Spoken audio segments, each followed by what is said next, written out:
நம்பிக்கை யார் மேல ஏசப்பா வச்சாரு? யோபுவின் மேல் வைத்தது நிமித்தம் தான் அந்த காரியத்தை யோபுவுக்கு அனுமதித்தார். நம்மையும் சில காரியங்களை கர்த்தர் அனுமதித்துக் கொண்டிருக்கிறார். ஏனென்றால் கர்த்தர் நம்மை நம்புகிறபடினால். ஆனால் என்னுடைய வார்த்தைகள், நான் பேசுகிற காரியங்கள் என் தேவனுடைய பார்வைக்கு, என் தேவனுடைய செவிக்கு எப்படி இருக்கிறது? ஹல்லேலூயா. நம்புறார், நாம நம்புறோம், உண்மை. ஹல்லேலூயா. நம்பினதுனால அவருடைய ஆலயத்துக்கு வந்து அவரை துதித்து அவரை ஆராதித்து கொண்டிருக்கிறோம். ஆனால் அந்த நம்பிக்கை வைக்கிற நான், என்னுடைய பேச்சு, என்னுடைய வார்த்தைகள், என்னுடைய காரியங்கள் தேவனுக்கு நேராய், ஹல்லேலூயா, அவர் கேட்டுக்கொண்டிருக்கிற போது என்னுடைய பேச்சு எப்படி இருக்கு? ஹல்லேலூயா.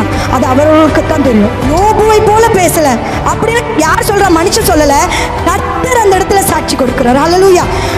நம்பி வந்திருக்கிற நம்மை குறித்து கர்த்தர் என்ன சாட்சி கொடுக்கிறார்? எந்த மனுஷனோ தன்னுடைய நண்பர்களோ சாட்சி கொடுக்கல. இந்த நாள்ல சபை நம்ம நம்பி இருக்கிறோம், அவரை தான் நம்பி